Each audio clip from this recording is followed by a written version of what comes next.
Today, I'm at the Albany train station and transit center.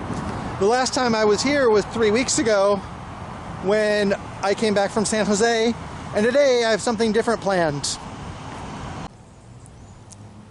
After many months when it was really cold and rainy, late in the season, as I mentioned before, right pretty much on the summer solstice, June 20th, it got warm and hot and clear and sunny, and that's good, but that can also be difficult because I might get really hot. So hopefully there will be a breeze and shade as I go down the road. I just crossed this bridge over the Kalapua River out of town, and if you look down there, that water isn't the Kalapua. That's either artificial water or a channel, but the river itself is very full. So even though we're in the hot season and it's gotten hot, the water is still high because there was a lot of rain for a long time. And now I'm leaving town.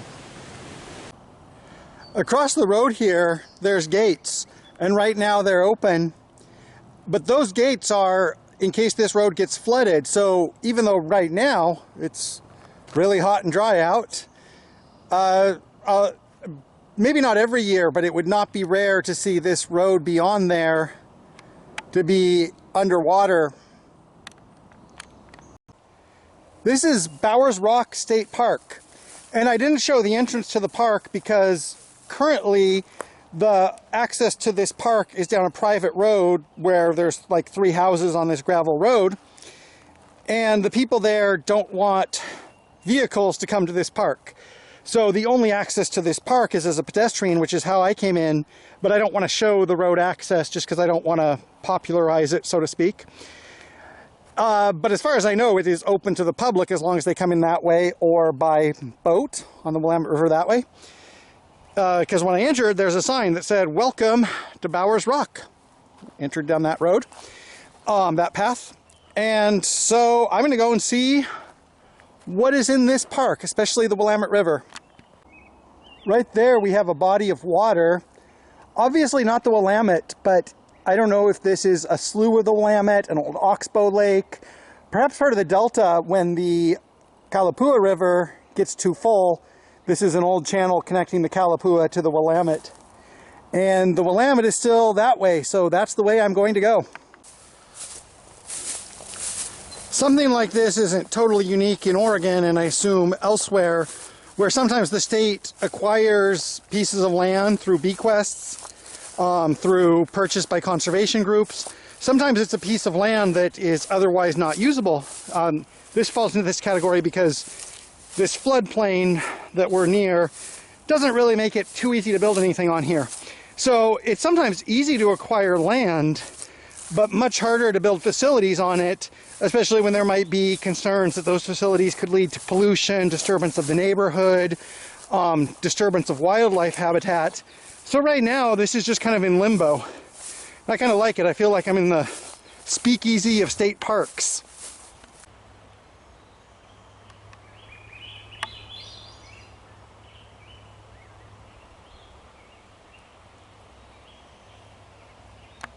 There's the Willamette right there. Let's see if I can get any closer walking through the underbrush.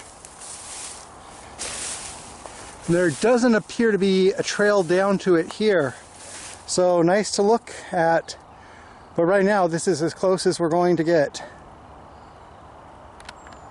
So this here, you can see the underbrush separating this moat area from the river, and it's probably pretty thick and heavy every year, but this year probably bigger than usual.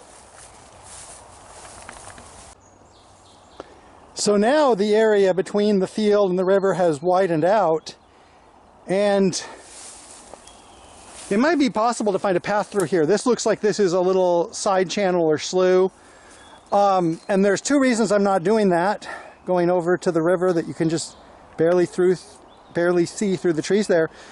One is habitat. You know, there's no reason for me to go through there tearing up, what may be nesting territory of some sort.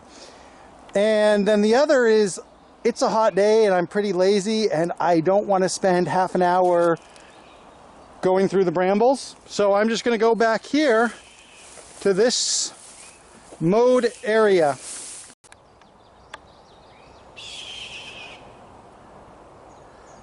There's probably a red-tailed hawk.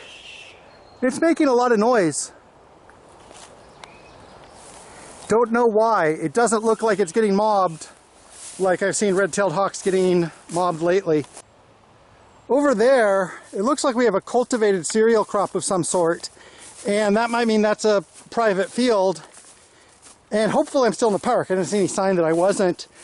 And I was thinking maybe that you loop around here and go back that way. But I'm going to walk to this line of trees here, and then I'm going to figure where to go next. This path, this mowed area, it's mowed, but it's some effort to walk through. This is uneven ground, so it's a bit more wearing than I thought. Well, it looks possible that that could loop around, but this way also gives me more access to shade. So I'm just going to walk back this way. And there's a little bit of a breeze, so I'm just going to walk back.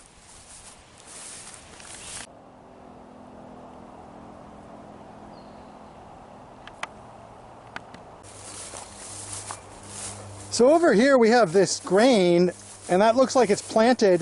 And that could be a crop, or that could be made for wildlife.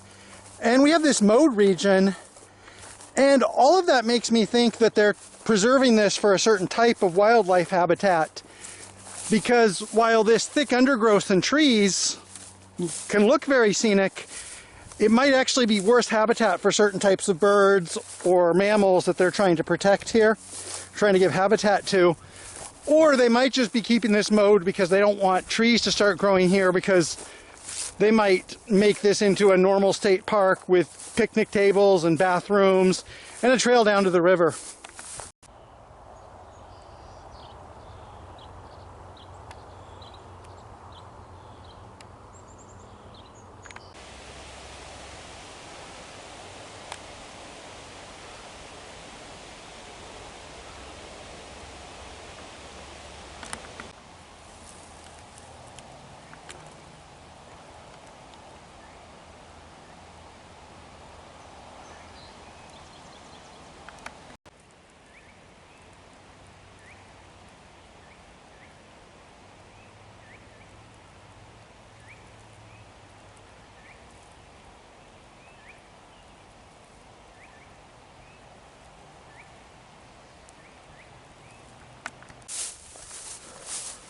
Well, I'm getting close to where I came in. Over here, this line of trees is where the slough or the body of water was. So just a couple hundred feet that way, and I'll be back at the entrance. I'm back at the entrance. This road here, this does look like it's a loop. You can see it go off into the distance. So maybe I would have seen something different coming back. Maybe something better, maybe more of the same. Maybe I would have just got a lot more hot without the shade. So this park is interesting, but it doesn't really have the aesthetics of a park. And like I said, when I went to the Ankeny National Wildlife Refuge, sometimes what's pretty for people isn't pretty for animals. So there's probably such a big ecosystem in this middle of this relatively flat looking plain of tall grass. There's probably rodents and lagomorphs and mustelids. We did see some birds. So a lot of times what is good for people and what is the park experience is not really good for nature. And that's why there's no river access here. I would have liked to go down to the river, cool off, but that also leaves it as untrammeled habitat for animals that live along the river. So maybe not exactly what I was looking for, but I liked it. Two interesting points. One is that even though we saw that state park and now we're out in some fields, I never went more than probably 2 linear miles from downtown Albany, and right now I'm 1,000 feet away, just on the other side of the trees over there. But this area is not developed, and I don't think that's because of any type of urban growth boundary or zoning.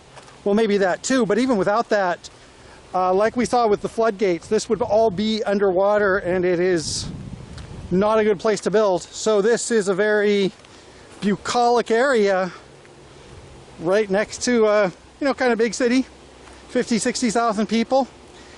And the other point is, I forgot, you know, because it was rainy, we're right in the middle of summer. Solstice was yesterday, 2 days ago, and it's 5:30 in the afternoon, but there's still 3.5 hours until the sun sets and 4.5 hours till it gets dark. So it's just like the afternoon goes on forever.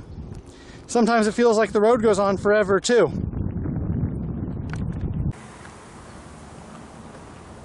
I'm back in Albany, and late summer afternoon in Albany is actually a really nice thing. I like to walk around town more, but because the buses don't come very often, I want to get back to the bus station, and there I can see if I have like a long wait and I can go and find some ice cream or something. But for now I'm just passing through Albany because I want to get back home. And here's an example of how late that late spring was. It's a hot day today, but as you can see, we still have some pretty big mushrooms growing underneath this tree, and that might be related to the water, that there's more water in the soil than there would normally be. But some signs of that late spring are still here. I'm back at the transit center, and they had 2 buses that left about 15 minutes before I got here, and it's still a little bit hard to arrange transportation. And it's interesting that right now the US is in a fuel crisis. The price of gasoline has gone up 50% in the past 3 months, 4 months. And it's interesting that even with all those changes, the idea, you know, it's still difficult. Albany's a city of about 60,000 people. Corvallis is a city of about 60,000 people. And they're 50 miles apart, and it's still like transportation between them is still kind of a last option. And it's interesting to see if that will change, and if, you know, this fuel crisis will make people consider mass transportation just between big cities or medium-sized cities as like a realistic option, as opposed to like an option that's just there in case of desperation. And while I'm complaining about this service that is free to me not being good enough, I'm going to go and deal with the United States' fossil fuel dependency the only way I know how to, which is to go and get a milkshake and rest for a while.